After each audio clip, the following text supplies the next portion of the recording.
Oke, ketemu lagi dalam ide Ruby Prasetyo, ide RP.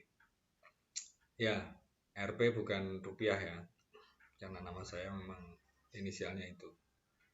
Ya, kali ini saya ingin sharing tentang bahwa sesuatu di dalam kehidupan ini rasanya nggak ada yang mutlak ya gitu ya. Nah, saya ini nanti akan berujung sebenarnya reaksi untuk video saya sendiri yang beberapa waktu lalu tentang tubuh manusia. Ya, tubuh manusia, kepercayaan diri, bagaimana tubuh itu bisa bisa pulih sendiri kayak gitu. Dan ini juga mereaksi dari tulisannya Dahlan Iskan hari ini, 14 Agustus 2021, tentang seorang dokter dan penemuannya begitu. Nah, saya akan mulai dari inilah ya, usaha ekonomi ya gitu. Usaha orang-orang yang mau memiliki usaha atau memulai usaha atau membuka usaha biasanya itu tidak selalu cara yang dipakai oleh seseorang akan berhasil bagi orang yang lain. Jadi misalnya ada yang usaha apapun lah ya di sekitar kita, misalnya ada yang buka toko, ada yang buka bengkel, ada yang buka kuliner seperti itu. Kalaupun dicoba secara persis dilakukan itu hasilnya belum tentu sama. Nah itu di bidang ekonomi. Padahal hitung-hitungannya sebenarnya jelas kan ya. Di pinggir jalan, modalnya sekian, bentuk tokonya seperti apa, displaynya harus bagaimana dan seterusnya dan lain-lain. Itu dibuat semirip mungkin pun tetap saja hasilnya di ujung sana berbeda. Hitungannya bisa saja jelas. Nah kemudian contoh yang kedua ini di olahraga. Olahraga itu seseorang misalnya dia sudah menekuni satu olahraga tertentu, berlatih dengan keras, dengan lebih giat, tapi hasilnya bisa saja berbeda. Saya ambil contoh misalnya pemain bola gitu aja, pemain bola, kemudian dia bergabung di klub itu masih dengan teman-teman yang sama, melawan tim bola yang sama, hasilnya bisa saja berbeda. Padahal mungkin caranya sama, atau mungkin orang yang berbeda masuk di tim yang sama tapi karena berbeda waktunya, misalnya sama-sama masuk 17 tahun tapi ini tahun ini yang pemain satunya sudah 5 tahun lalu gitu, pasti juga akan berbeda. Nah, selanjutnya tubuh manusia nih. Sekarang saya ingin membicarakan inti dari ide saya sebenarnya, inti dari ide saya dan inti dari reaksi saya seperti itu. Jadi saya merasa bahwa bukan cuma merasa sih ya, saya berpikir, saya menyimpulkan bahwa tubuh itu begitu uniknya sehingga punya kekasan masing-masing orang sekalipun. Masing-masing orang punya kekasannya. Nah, dalam hal kesehatan ya, misalnya seorang ibu melahirkan anak yang kembar sekalipun, kemudian dikasih makan yang sama, dikasih perhatian yang sama, ada di lingkungan yang sama sekalipun, nanti tumbuhnya pasti juga ada perbedaannya. Begitu seterusnya sampai dia mungkin menginjak masa kanak-kanak, masa remaja, masa dewasa, pasti dua anak ini menjadi dua orang yang berbeda. Nah, itu yang kelihatan dari luar ya. Nah, apalagi di dalam tubuhnya nih. Saya sekarang mau bicara tentang trombosit, walaupun saya bukan ahlinya dan memang tidak ahli di situ gitu. Tapi saya menyimpulkan, memikirkan sendiri bahwa dalam tubuh manusia itu kemudian dirumuskan. Nah, dirumuskan dalam suatu struktur tertentu begitu. Jadi ada setiap tubuh itu ada sel-selnya, di dalam sel ada darah merah, darah putih dan seterusnya sehingga ditemukan satu rumusan tertentu gitu ya. Kromosom segala macam. Nah, saya sudah lupa, dulu nggak tahu, sekarang lupa itu ya. Tapi menurut saya ini ditentukan, kemudian disepakati. Nah, ada dunia medis yang menyepakati itu. Buat saya sih nggak ada masalah karena pada dasarnya itu sudah menolong banyak orang juga, iya. Nah, Kemudian aturan-aturan disusun sedemikian rupa jadi sesuatu yang menjadi patokan gitu ya, menjadi standar. Nah, standar ini kemudian dipakai tahun demi tahun dan seterusnya. Nah, dari standar itu akhirnya jika ada sesuatu yang baru harus menilik ke standar yang lama itu. Oh, kalau sekarang ada seperti ini, cek dulu apakah dulu seperti itu standarnya dan seterusnya. Saya nggak begitu tahu sih ya bagaimana dunia dunia medis, dunia kesehatan, penelitian terhadap tubuh manusia itu berkembang. Saya nggak begitu tahu. Cuman sekarang ini ada masalah serius pandemi yang harus dicari solusinya, jalan keluarnya, dan mestinya berbagai alternatif dilakukan. Kembali seperti kalau kita bicara tentang ekonomi dan olahraga tadi ya, main bola tadi ya. Saat pelaku usaha, misalnya warung makan gitu, hari ini laku 100 mangkok, besok lakunya cuma 50 mangkok begitu, pasti harus dilakukan suatu hal yang ekstrim, mungkin diturunkan harganya, mungkin bikin promo dan lain-lain. Olahraga misalnya, oh biasanya melawan musuh yang lemah, biasanya menang, kok ini kalah, oh harus ganti pemain, harus ubah strategi dan lain sebagainya. Nah, tubuh manusia menurut saya juga seperti itu. Maksud saya di dalam tubuh itu sendiri ya. Jadi kalau misalnya dia terkena suatu aksi dari luar, tubuhnya akan bereaksi. Misalnya, oh panas, panas itu pasti dalam tubuh ini sudah secara otomatis membuat pertahanan akan panas itu. Dingin juga sama, dingin bagaimana. Terus kemudian, oh kena virus ini, dia harus merespon seperti apa. Kena bakteri ini, dia harus merespon seperti apa. Saya rasa itu sudah dilakukan oleh tubuh ini secara otomatis. Dan saya rasa tidak semua yang dilakukan oleh tubuh itu bisa diteliti dan ada jurnalnya. Saya rasa begitu. Kalau memang ada ya, ya maaf. Tapi apakah memang sedetail itu? Jadi misalnya akan dilakukan penelitian seseorang yang makan sambal dengan tingkat kepedasan. Nah, ini aja urusannya panjang ini, tingkat kepedasan ini mau kayak apa nih? Bahwa seorang ini kalau makan akan berespon bagaimana dengan perutnya. Nah, menurut saya kan apa ya ada penelitian kayak gitu? Kalau ada bagus juga ya. Tapi kok saya tidak yakin aja gitu. Makanya yang ingin saya respon adalah bahwa sebenarnya tubuh ini menghadapi pandemi ini, menghadapi virus ini pun sebenarnya sudah ada mekanisme dalam tubuh ini.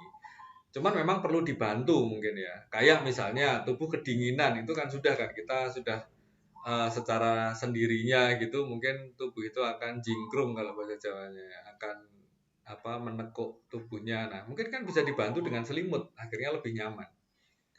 Misalnya panas nih, udaranya panas, oh dibantu dengan kipas. Nah, itu kan membantu. Nah, ini tubuh sudah merespon penyakit, perlu dibantu. Nah, bantuannya kan bisa beda-beda. Menurut saya bantuannya bisa beda-beda. Dari tulisan Pak Dahlan yang saya baca pagi ini kan ada alternatif terapinya ya, apa istilahnya, pengobatannya kayak gitulah. Saya agak lupa namanya, nggak usah saya sebutkan daripada salah gitu ya. Tapi ini alternatif ini sedang dipermasalahkan. Ini mungkin seperti vaksin Nusantara yang kita sudah pernah dengar juga. Itu juga dipermasalahkan. Nah, yang jadi masalah ini kan kayak ini ya, kalau buat saya ini kayak misalnya kita sedang main bola nih. Main bola itu aturannya sudah sangat jelas kan ya. Pergantian pemain berapa kali kayak gitu. Nah, kalau ada main bola terus pergantian pemainnya harusnya cuma 3 kali, ini diganti 8 kali gitu kan mungkin pemain tim lawan juga marah juga gitu kan. Atau kalau misalnya di bola sudah tentu ya peraturannya. Kalau di dunia kuliner gitu ya misalnya, oh ini warung mie ayam sini beli satu mangkok gratis satu mangkok gitu. Nah, tinggal yang lawannya tinggal mau ngapain dia, mau beli satu mangkok gratis satu mangkok plus es teh misalnya kayak gitu kan ya bisa aja kan, itu bebas gitu loh. Nah, sampai di sini urusan pandemi ini kayaknya kok kayak jadi urusan aturan aja yang dipermasalahkan. Jadi vaksin, oh ini bukan vaksin karena kalau vaksin itu definisinya harus seperti ini. Ini sepenangkap saya kontroversi tentang vaksin Nusantara ya. Jadi rasanya itu cuma masalah pendefinisian, cuma masalah standar, terus kemudian uji klinis dan lain sebagainya. Selalu yang dipermasalahkan urusan-urusan tentang standar dan aturan. Nah, kita ini sedang menghadapi sesuatu yang belum pernah ada. Memang pernah ada standar dan aturan untuk menghadapi pandemi ini? Kan nggak pernah ada. Jadi saya rasa alternatif apapun bisa dicoba, termasuk pengobatan yang ini ya. Oke lah, misalnya, oh ternyata yang diteliti itu beda ini, beda ini, beda ini, beda ini.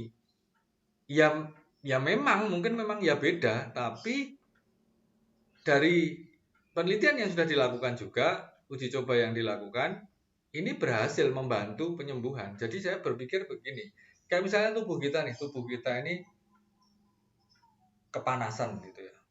Udaranya panas, terus kemudian kita, oh bolehnya pakai tangan aja nih kipas-kipas. Terus kemudian kalau pakai kertas boleh nggak? Wah kalau pakai kertas itu nanti kertasnya apa? Dipermasalahkan kertasnya. Kalau pakai kardus gimana? Kardus ini termasuk kertas atau bukannya? Pakai papan, pakai ini. Nah, permasalahannya adalah tubuhnya panas, perlu sesuatu untuk mengipas. Ya sudah, mau pakai tangan, mau pakai kipas, mau pakai kertas, mau pakai papan, mau pakai apapun sebenarnya nggak ada masalah. Menurut saya begitu ya. Ini pemikiran saya sederhananya, bukankah sesederhana itu? Justru pertanyaan saya begitu. Oh kalau pakai kipas angin nanti bisa masuk angin, pakai AC lebih baik. Oh pakai AC nanti ada bakterinya, lebih baik ada cara lain. Nah itu kan ujung-ujungnya jadi orang jualan kan. Oh AC yang ini bagus, AC yang ini bisa membunuh kuman, AC yang ini bisa membunuh kuman dan hemat listrik. Akhirnya jualan. Nah saya pikir jangan-jangan ini nanti ujung-ujungnya jualan ya, karena dalam kehidupan ini kan sebenarnya nggak ada yang mutlak, seperti yang tadi saya contohkan, ekonomi, olahraga itu nggak ada yang mutlak, pasti harus ada improvisasi, harus ada mungkin juga perubahan-perubahan yang dilakukan karena kondisi lapangan yang ada. Nah, kembali pada reaksi saya pada tulisan Pak Dahlan Iskan, menurut saya itu tidak perlu diperpanjang, diperumit, tapi ya sudah, oke. Ini menjadi alternatif karena daripada tidak ada alternatif lain, dan kalau ini menyelamatkan orang, kenapa tidak? Terus kemudian karena buat saya ini me, menguatkan, atau kalaupun tidak menguatkan, tapi ini terkait dengan apa yang saya sampaikan sebelumnya, bahwa tubuh itu punya mekanisme dalam memperbaiki diri. Saya nggak tahu apakah itu ternyata ada faktor-faktor yang memang bisa diteliti, saya nggak tahu, tapi faktanya kan kita itu kadang-kadang pusing, terus kemudian oh sudah enakan, oh cuman tidur enak. Nah itu sebenarnya kenapa? Apa perlu diteliti? Terus penelitiannya perlu berapa sampel, nunggu orang pusing. Yang namanya pusing kan dirasakan seseorang ya. Nah kemudian kalau mau diteliti itu mau seperti apa? Saya nggak tahu itu, nggak tahu metodenya, caranya dan lain sebagainya. Tapi saya rasa tiap-tiap orang punya mekanisme sendiri. Ada yang mungkin dipijat punggungnya, ada yang dipijat pundaknya, ada yang dipijat kepalanya, ada yang dipijat telapak tangannya, ada yang dipijat telapak kakinya, ada yang tidur dan kemudian sembuh. Terus kemudian ada kontroversi juga, oh nggak boleh dipijat, kepala nggak boleh dipijat, tapi ada juga yang dipijat sembuh dan baik-baik saja. Makanya kan nggak ada yang mutlak, nggak ada satu jalan untuk satu hal gitu, pasti ada banyak jalan. Jadi itu yang bagi saya menarik dari membaca tulisan Pak Dahlan Iskan tadi pagi. Terus kemudian saya merasa bahwa yang terjadi menghadapi pandemi ini masalah yang urusannya sama standar dan aturan. Saya rasa kita perlu melogika ini, berpikir ini, apa memang seperti yang saya sampaikan. Mungkin kalau teman-teman punya pendapat yang berbeda, pendapat yang lain, ya silahkan disampaikan, kita diskusikan di kolom komentar mungkin, sehingga kita bisa lebih paham lagi bahwa sebenarnya hidup itu seperti apa, tubuh itu seperti apa ya benar harus standar, harus seperti apa dan lain sebagainya. Tapi kalau buat saya nggak ada yang mutlak. Jadi setiap orang berhak sembuh, setiap orang berhak sehat. Jadi apapun upayanya, kalau buat saya ya mari diupayakan. mungkin ada yang dibilang ilegal lah, ada yang dibilang ini. Kalau buat saya selama itu untuk kehidupan yang lebih baik ya mestinya itu kita dukung lah ya. Jadi oke, kalau misalnya ada hal yang tidak sesuai, tidak cocok dengan kaidah yang pernah ada, itu menjadi catatan sehingga ke depan akan lebih baik lagi. Saya menutupnya mungkin dengan dua cerita penemuan yang luar biasa. Saya tidak tahu detailnya, tapi kurang lebih begini. Seorang ahli jantung yang melakukan operasi jantung pertama kali itu juga karena tidak ada pilihan, sehingga dia melihat jantungnya ini bocor ini. Kalau dijahit bisa sembuh. Tapi belum pernah ada yang mencoba sebelumnya. Ini dijahit apa enggak? Akhirnya ya udah dijahit saja. Karena kalau nggak dijahit dia juga mati, meninggal. Kalau dijahit belum tahu, hasil terburuknya sama meninggal, tapi hasil terbaiknya bisa saja selamat hidup. Dan akhirnya menurut sumber yang saya baca atau saya dengar, saya agak lupa ya, akhirnya itu menjadi terobosan operasi jantung. Nah itu jantung ya. Kemudian saya naik sedikit nih, dan ini dilakukan oleh dokter Indonesia. Saya juga lupa namanya, tapi ini masalah operasi batang otak. Jadi seingat saya, operasi itu pada awalnya dilakukan karena ada pasien yang mengalami masalah dan wah ini kalau ini dilakukan siapa tahu berhasil. Sama dengan yang tadi, dokter jantung tadi. Tapi kalau misalnya nggak berhasil, toh resikonya maksimal meninggal dunia. Sama juga kalau tidak dilakukan apa-apa. Tidak dilakukan apa-apa meninggal, dicoba gagal meninggal, atau berhasil dan selamat. Nah, pilihan itu yang diambil dan kemudian ternyata selamat menjadi satu inovasi yang baru. Nah, saya rasa akan banyak hal-hal yang seperti itu yang harus direlakan untuk dicoba untuk pertama kalinya dengan segala macam resikonya. Semoga menjadi lebih baik untuk dunia yang ke depan nantinya. Sekian dari saya di ID RP, ID Ruby Prasetyo, ID Ruby. Terima kasih.